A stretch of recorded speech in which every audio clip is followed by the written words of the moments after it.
तो लो भाई दोस्तों, सभी लोग कहते थे कि हिंदी में ब्लॉग बनाओ, तो सारा परिवार बैठा हुआ है और जो हिंदी में जवाब दे सकता है वो हिंदी में जवाब दे। जिसको हिंदी सही तरीके से बोलनी नहीं आती वो पंजाबी मिक्स करके जवाब दे सकता है। ठीक है जी। तो आज का यह जो व्लॉग है वह हिंदी पंजाबी मिक्स होने वाला है, ताकि हर किसी को समझ में आ जाए, सभी भाई बहनों को समझ में आ जाए। तो सवाल आज का ये है कि अगर परमात्मा ही सब कुछ करता है तो फिर पाप की सज़ा क्यों? इकजोत सिंह जी, अगर परमात्मा ही सब कुछ करता है तो फिर पाप की सज़ा क्यों? मैं बताऊंगा आंसर जी। देखो, पाप की सजा इसलिए है क्योंकि अगर जैसे हमारे लिए हम आज के ज़माने में बहुत सारे लोग हैं जो मीट का सेवन करते हैं, तो उनको पता है कि अगर हम किसी किसी की जीव हत्या करके किसी को खा रहे हैं तो उसके कर्म बनते हैं। और अगर हम ये चाह कर करते हैं, हमें पता भी है ये इसकी मृत्यु होगी इसमें, तो अगर हमें पता है कि उसकी मृत्यु हो रही है तो हमें वो नहीं करना चाहिए, उसका कर्म बनता है। और कर्म ऐसे जब हम सांस लेते हैं तो मैं थोड़ा सा पंजाबी मिक्स कर देता हूँ। जब हम सांस लेते हैं तो हमारे सांस के साथ साथ और भी बहुत सारे ऐसे छोटे छोटे कीड़े मकोड़े होते हैं जो अंदर जाते हैं, लेकिन बाबा जी उसका ना हमें कहते हैं कि जो चीज़ हम ऐसे भूल भाल में करते हैं उसके कर्म नहीं बनते, क्योंकि बाबा जी ने कहा है इसको काटने के लिए बाबा जी ने हमें भजन सिमरन दिया है। अगर हम बाबा जी ने कहा रोज़ आप 2 घंटे भजन सिमरन कर लेते हो तो आपके सारे कर्म कट जाएंगे। तो अगर हम चाह कर अगर जैसे हम मीट का सेवन करते हैं या फिर किसी की हत्या करते हैं, वो हमको पता है किसी की हत्या हो रही है तो उसके कर्म बनते हैं, उसका हमको लेन देन देना पड़ता है, लेखा जोखा देना पड़ता है, उसका हमें पाप जरूर लगता है, क्योंकि हमें पता है कि इसमें मृत्यु हो रही है, इस जीव की जान जा रही है, लेकिन अगर तो भी हम उस चीज़ को करेंगे तो फिर तो हमें देखो लेखा जोखा देना पड़ेगा। चलो, बहुत अच्छा जवाब दिया है और इकजोत सिंह के जवाब को हम बाद में थोड़ा सा और गहराई से विचार करेंगे। तो अब हम पापा से पूछते हैं। हाँ जी साहब जी, अगर परमात्मा ही सब कुछ करता है तो फिर पाप की सज़ा क्यों? देखो, परमात्मा तो ऐसा कोई कर्म नहीं करता कि जो कि गलत हो। इंसान जब इस संसार में आता है तो वो अपने कर्मों का फल चुकाता है। हम अच्छे कर्म करेंगे तो हमें अच्छे का फल मिलेंगे। अगर हम जानबूझ के पाप करेंगे, किसी जीव हत्या करेंगे या किसी को गरीब को मतलब लाचार को हम सताएंगे तो वो भी हमारे कर्म बनेंगे। तो इसलिए जो परमात्मा वो नहीं चाहता कि मतलब कि मैं पापी को बख्श दूं, क्योंकि जब हम पाप करेंगे तो जानबूझ के हम पाप करेंगे तो उसका फल तो भुगतान हमें करना ही पड़ेगा।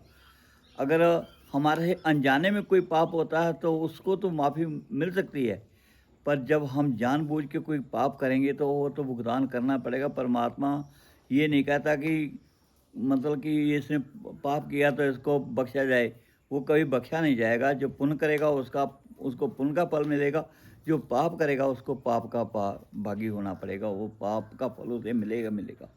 वाह जी वाह, बहुत ही खूबसूरत जवाब दिया है। तो अब हम पहले डॉली कौर जी से पूछें या मम्मी जी से पूछें? डॉली से। अब मम्मी जी हंस रहे हैं क्योंकि मम्मी जी को पूरे तरीके से हिंदी बोलनी नहीं आएगी। तो मम्मी पंजाबी में बोले। कोई बात नहीं, आप हिंदी पंजाबी मिक्स करके जवाब दे सकते हैं। अगर सब कुछ परमात्मा करता है तो फिर पाप की सजा क्यों? हाँ जी बताओ। ਵੈਗਰੂ ਜਾਣਦਾ ਹੁਣ ਇਹ ਪਾਪ ਦੀ ਸਜ਼ਾ ਕਿਉਂ ਬੰਦੇ ਨੂੰ ਮਿਲਦੀ। ਜਦੋਂ ਕਰਦਾ ਤੇ ਵੈਗਰੂ ਹੀ ਹੈ, ਸਾਰਾ ਕੁਝ ਰੱਬ ਕਰਦਾ ਹੈ ਤੇ ਬੰਦਾ ਕੁਝ ਬੰਦੇ ਦਾ। ਪੰਜਾਬੀ ਬੋਲੋ ਨਾ, ਤੁਸੀਂ ਨਹੀਂ ਬੋਲੀ ਜਾਂਦੀ ਤੇ। अगर नहीं बोली जाती कोई बात नहीं, अगर नहीं बोली जा रही तो पंजाबी में जवाब दो। ਜਵਾਬ ਦਿਓ। ਇਹਨਾਂ ਤੋਂ ਪਹਿਲਾਂ ਜਵਾਬ ਲਓ ਫਿਰ ਦਿਆਂਗੇ। लो जी। ਤਾਂ ਨਹੀਂ ਹਿੰਦੀ ਬਣ ਜੇ। इकजोत सिंह जी, मम्मी जी कह रहे हैं कि पहले डॉली कौर जी बताएंगे। चलो जी। ਹਾਂਜੀ, ਸਵਾਲ ਕੀ ਸੀ? अगर सब कुछ परमात्मा करता है तो फिर पाप की सजा क्यों? देखो जी, परमात्मा ने एक जीव को बनाया, उसको जन्म दिया, ठीक है, और उसको पूरी सोझी भी दी कि तुम अगर ये काम करोगे तो इसका ये नतीजा है, अगर ये काम करोगे तो इसका ये फल है। लेकिन हम जानबूझकर अगर कोई काम कर रहे हैं, जैसे कि जोत ने भी कहा, पापा जी ने भी कहा कि अगर हम किसी की जीव हत्या कर रहे हैं या हम किसी का दिल दुखा रहे हैं जानबूझकर, सब कुछ जानते हुए भी, तो फिर देखिए उसकी सज़ा हमें मिलनी ही मिलनी है।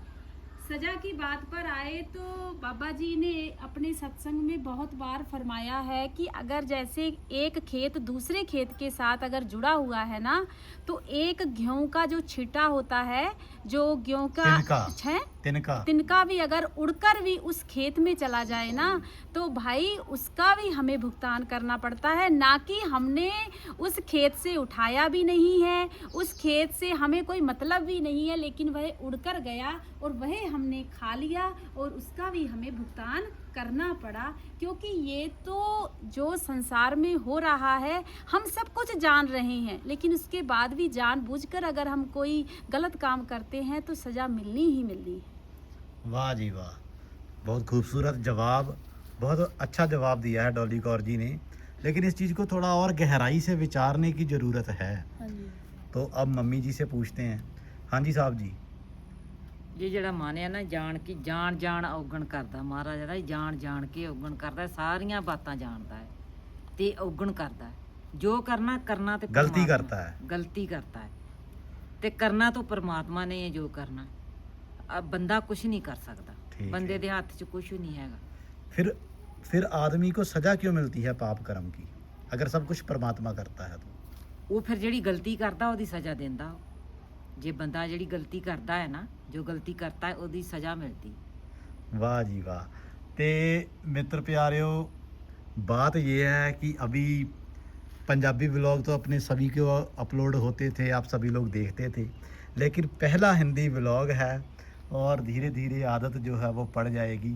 सभी ने बहुत खूबसूरत जवाब दिया है, बहुत ही खूबसूरत। आप सभी भी इस बात का जवाब ज़रूर देना।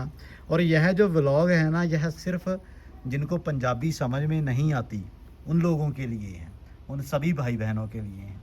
और आगे जो व्लॉग अपलोड करेंगे उसमें अपने सारे परिवार की डेली लाइफ क्या क्या कैसे कैसे करते हैं, अध्यात्म के बारे में, उनकी बंदगी के बारे में, भजन सिमरन के बारे में, रूहानियत के बारे में, स्पिरिचुअलिटी के बारे में, संत महात्माओं के बारे में, और भी बहुत सारी बातें आप सभी से करेंगे। धीरे धीरे आगे जो वीडियोज़ आएंगी वह हिंदी में आएंगी और तब तक सभी को आदत भी हो जाएगी। मम्मी जी भी हिंदी बोलने ਹਿੰਦੀ लगेंगी। ਬੋਲਣੀ ਆ ਜਾਊਗੀ ਫਿਰ। हिंदी बोलनी आ जाएगी। हाँ जी। ਥੋੜੀ ਥੋੜੀ ਆਊਗੀ ਹਿੰਦੀ ਬੋਲਣੀ, ਕਿ ਪੰਜਾਬੀ ਬੋਲਦੇ ਆ ਨਾ ਆਪਾਂ। तो हिंदी में बोल के बताओ फिर थोड़ा कि हिंदी बोलनी आ जाएगी। हिंदी बोलनी आ जाएगी, आती तो है पर पूरी नहीं आती। तो जितनी आती है उतनी ही बोलनी है। चलो कोई गल नहीं, थोड़ी बहुत बोल लांगे। तो इकजोत सिंह भी जवाब जो इकजोत सिंह जी ने दिया, फिलहाल जवाब तो सभी ने बहुत अच्छा दिया था। आप लोग भी जवाब ज़रूर देना कि अगर सब कुछ परमात्मा करता है तो फिर पाप की सज़ा क्यों है। और बहुत सारे भाई बहन कहते हैं कि आप सवाल करते हो, आप खुद जवाब नहीं देते। तो भाई इस सवाल का जवाब ज़रूर देंगे। दरअसल डॉली कौर जी, बात ये है कि उस मालिक ने जब यह सृष्टि बनाई थी ना, जब यह दुनिया, जब यह जगत बनाया था, जब यह संसार बनाया था, तो उसने अपनी जीवात्माओं को इस दुनिया में भेजा। जब जीवात्माओं को इस दुनिया में भेजा तो जीवात्मा ने उस मालिक से कहा कि मैं वहाँ पर जाकर क्या करूँगा। तो मालिक ने कहा कि तू मेरी भक्ति करना, मेरी बंदगी करना, मेरे ध्यान में बैठना, मेरी याद में रहना। तो जीवात्मा ने कहा कि वह मैं कैसे कर सकता हूँ। तो उस मालिक ने कहा कि तुझे मैं एक ताकत देता हूँ, अच्छा। उस ताकत के जरिए तू यह सब कुछ कर सकता है। तो उस मालिक से जीवात्मा ने कहा कि ठीक है, पर वो ताकत कौन सी है। तो उस मालिक ने फरमाया कि भाई वो ताकत है विवेक की, मैं तुझे विवेक की ताकत दूंगा। अच्छा और बुरा इन दोनों का फ़र्क तुझे समझ में आएगा। जब मालिक ने उसको विवेक की ताकत दी, अब वह जो जीवात्मा जब संसार में उतरी तो अपने उस विवेक की ताकत की वजह से अच्छे और बुरे का फ़र्क करने लगी। और धीरे धीरे कुछ जीवात्माएं जो थीं वो ऐसे कर्मों में फंस गईं जिनका नतीजा बुरा था, यानी पाप कर्म। और कुछ जीवात्माएं जिन्होंने उस मालिक का नाम लिया वो वापस उस मालिक के पास जाकर मिल गई। अब इसी दरमियान संत महात्मा आए। संत महात्माओं ने आकर देखा कि दुनिया बहुत परेशान है, जीवात्मा अपने ही विवेक की ताकत को गलत इस्तेमाल करके फंस चुकी है। अगर अपने विवेक को सही तरीके से इस्तेमाल करती तो शायद इस नगरी से निकल सकती थी, इस माया के जाल से निकल सकती थी। तो जीवात्मा को समझाने के लिए संत महात्माओं ने बहुत तरीके से समझाने की कोशिश की। अब जीवात्माओं ने उन संत महात्माओं के सामने यह सवाल रखा कि आप तो कहते हो कि उस मालिक की मौज में सब कुछ हो रहा है, उस वह परमात्मा सब कुछ कर रहा है, लेकिन अगर परमात्मा सब कुछ करता है तो फिर पाप कर्म की सज़ा क्यों? तब संत महात्माओं ने इस बात का जवाब दिया कि भाई अपने विवेक का इस्तेमाल करो, अच्छे और बुरे का फ़र्क समझो, तो आप इस सवाल का जवाब खुद जान जाओगे। अब इस दुनिया में अच्छा क्या है? आप बताओ डॉली गौर जी, इस दुनिया में अच्छा क्या है? इस दुनिया में अच्छा क्या है? जी, इस दुनिया में अच्छा एक मालिक का नाम ही है। वाह जी वाह। हाँ जी मम्मी जी, इस दुनिया में अच्छा क्या है? ਅੱਛਾ ਤੇ ਇੱਕੋ ਰੱਬ ਦਾ ਨਾਂ ਹੀ ਹੈ। ਜਿਹੜੇ ਆਪਾਂ ਚੰਗੇ ਕਰਮ ਕਰਾਂਗੇ ਤੇ ਉਹ ਚੰਗੇ ਬਣ ਜਾਣਗੇ। वाह जी वाह। हाँ जी जोत सिंह जी, इस दुनिया में सबसे अच्छा क्या है? अच्छा तो यही है कि हमें विवेक की ताकत मिली है और हम सही बुरे में फ़र्क निकाल पा रहे हैं और मालिक से जुड़े हैं। वाह जी वाह। इस दुनिया में अच्छा क्या है पापा जी? देखो, अच्छा तो यही है कि जब हम मालिक की याद में बैठते हैं तो हमें उसकी याद आती है। अगर हम कोई बुरा कर्म करेंगे तो फिर बुरे का ध्यान उधर चला जाएगा। तो इसीलिए हमें कि मालिक की याद में बैठना चाहिए। उससे हमारा भविष्य जो है वो सतगुरु के चरणों में जा जुड़ेगा और हम अच्छे कर्म करेंगे और बुरा कर्म नहीं हो पाएगा ही। और सतगुरु का ध्यान रखना ही सबसे अच्छा कर्म है। वाह जी वाह। अब देखो भाई, आप सभी को मैंने एक सवाल किया कि इस दुनिया में सबसे अच्छा क्या है। सभी को सवाल किया मम्मी जी, ਹਾਂਜੀ इकजोत सिंह जी, हाँ जी पापा जी। हाँ जी, हाँ जी। मैंने सवाल किया कि इस दुनिया में सबसे अच्छा क्या है। तो सबसे पहले आपने इस सवाल का जवाब देने से पहले किस चीज़ का इस्तेमाल किया? गुरु का, किस चीज़ का इस्तेमाल किया? विवेक का विवेक का इस्तेमाल किया। विवेक का। आपने विवेक का इस्तेमाल किया कि भाई इस दुनिया में सबसे ज़्यादा अच्छा क्या है। तो आपके विवेक ने आपको जवाब दिया, आपके अंतःकरण से जवाब आया, आपके सही बात। अंदर से उस मालिक की आवाज़ आई। सही बात। उस मालिक ने आपको विवेक की ताकत दी थी, उस विवेक के द्वारा आपके अंदर से आवाज़ आई कि उस मालिक का नाम सबसे अच्छा है। तो जब हम अपने विवेक से यह पहचान सकते हैं कि उस मालिक का नाम सबसे अच्छा है, तो हम अपने विवेक से ये भी जान सकते हैं कि भाई अगर हम गलत कर्म करेंगे, पाप कर्म करेंगे, तो उनका नतीजा भी हमें गलत भुगतने को मिलेगा। हमारे कर्म भारी हो जाएंगे, उस मालिक से दूर हो जाएंगे। सही बात। विवेक की वजह से पहचान होती है ना। अगर विवेक नहीं होता तो आप कह देते कि धन दौलत अच्छी है, ये लोग आपकी मान बढ़ाई करते हैं वो अच्छी है, लोग आपकी जी हजूरी करते हैं वो अच्छी है, वो अच्छा है सबसे। बहुत सारी बातें हैं कहने को, लेकिन आपने विवेक का इस्तेमाल किया और कहा कि मालिक का नाम सबसे अच्छा है। मम्मी जी, ਹਾਂਜੀ तो मालिक का नाम सबसे अच्छा है, ਸਭ ਤੋਂ ਚੰਗਾ ਉਹਦਾ ਨਾਂ ਹੀ ਹੈ ਮਾਲਕ ਦਾ। तो विवेक की ताकत से हमने पहचाना। तो भाई विवेक ही हमें उस मालिक के साथ मिलाता है और पाप कर्मों की सज़ा से बचाता है। हो सब कुछ उस मालिक की मौज में रहा है, उस मालिक ने हमें सीखने के लिए भेजा है। बस हम सीखते नहीं, अपने विवेक का गलत इस्तेमाल करते हैं, तभी हमें पाप की सज़ा मिलती है। तो सवाल था हमारा कि अगर सब कुछ मालिक करता है तो पाप की सज़ा क्यों मिलती है? विवेक के गलत इस्तेमाल के कारण हमें सज़ा मिलती है, और वो सज़ा नहीं होती, वो सीखने का एक जरिया होता है।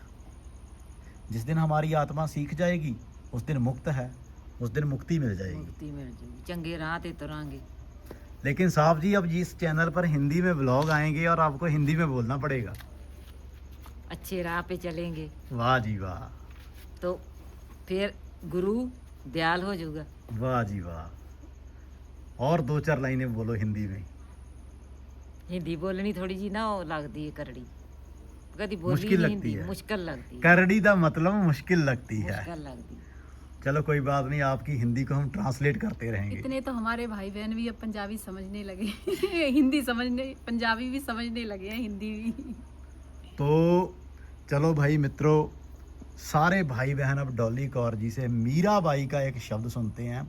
और मीराबाई के जो शब्द हैं, मीराबाई की जो साखियां हैं, वह तो पूरी दुनिया सुनती है, पूरी दुनिया। बहुत सारे लोग हैं जो मीराबाई की साखियां सुनते हैं और उनकी भक्ति से प्रेरित होकर उस मालिक को याद करते हैं। तो आज मीराबाई जी का एक शब्द डॉली कौर जी हमें सुनाएंगी और सारा परिवार बैठ के सुनेगा।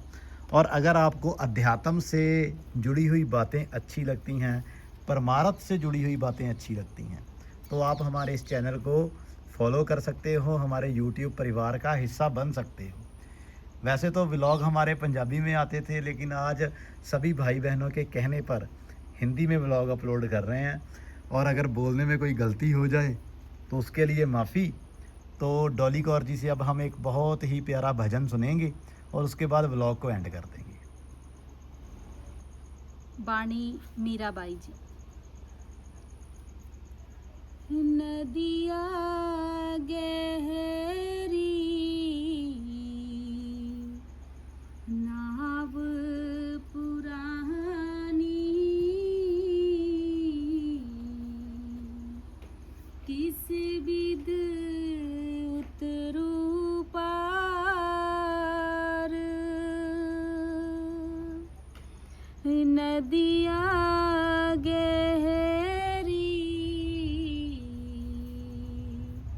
नाव पुरानी, किस विद उतरू पार, मन मानी जब तार प्रभ जी,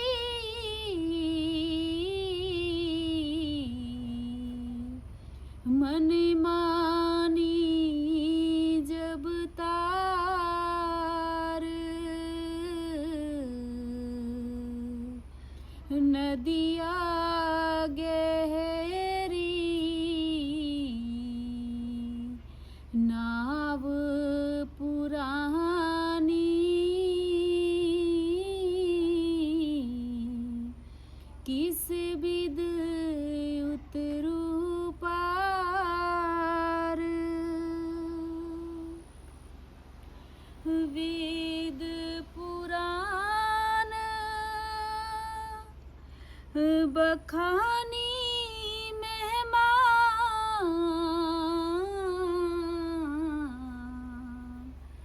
लगे न गुण को पार, योग याग जप तप नहीं जानो,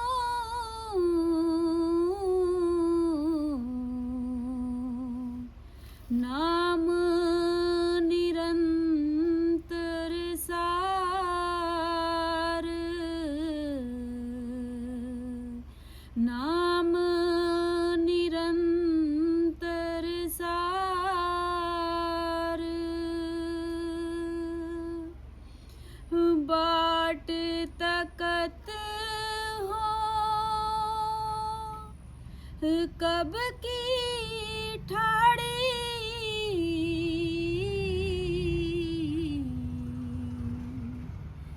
बाट तकत हो कब की ठाड़ी,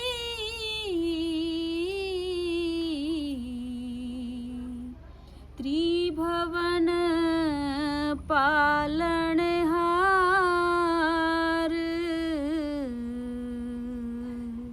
त्रिभुवन पालनहार,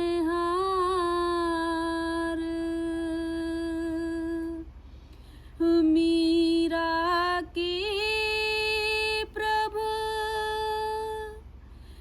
गिरधर नागर,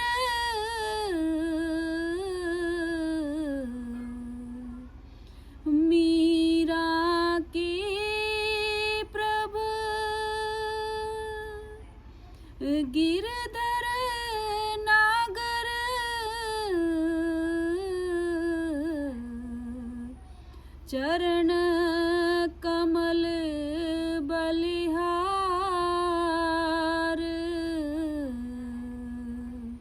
चरण कमल बलिहार,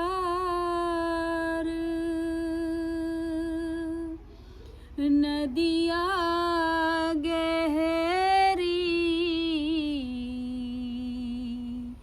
नाव पुरानी,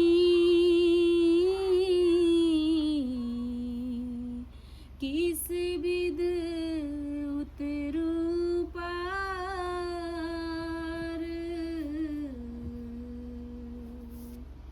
किस विध उतरूं पार। वाह जी वाह, वाह जी वाह, बहुत ही खूबसूरत और बहुत ही प्यारा, बहुत प्यारा भजन आपने पढ़ा है साहब जी। और इसी के साथ आज का यह जो व्लॉग है हम यहीं पर एंड करते हैं, और अगले व्लॉग्स में मम्मी जी को हिंदी, और मम्मी जी की जो हिंदी है और निखरती जाएगी, धीरे धीरे प्रॉपर तरीके से हिंदी बोलनी आ जाएगी, और सारे भाई बहनों को मम्मी जी की भी बात समझ में आया करेगी। पापा तो वैसे बहुत अच्छी हिंदी बोल देते हैं, एक जोश सिंह भी कोशिश करते हैं लेकिन अच्छी हिंदी बोल देते हैं, और डॉली कौर जी तो खैर बिल्कुल बढ़िया हिंदी बोल देते हैं। तो मीराबाई जी का यह जो शब्द है भक्ति और प्रेम से भरा हुआ शब्द है, भक्ति और प्रेम से भरा हुआ भजन है। आज का व्लॉग आप सभी को कैसा लगा, अपने विचार ज़रूर कमेंट सेक्शन में हमारे साथ साझे करें, और हमारे YouTube परिवार के साथ ज़रूर जुड़ें। ठीक है जी, तो सभी को मिलते हैं एक नए व्लॉग के साथ। उस मालिक की याद में रहिए, उसके प्रेम और प्यार में रहिए, और आगे आने वाली वीडियोज़ में हम ध्यान, परमात्मा, परमार्थ, इसी के संबंधित सारे व्लॉग्स अपलोड करते रहेंगे, ताकि हमारे हिंदी समझने वाले भाई बहनों को पंजाबी व्लॉग देखकर ये ना कहना पड़े कि भाई हिंदी में व्लॉग अपलोड किया करो।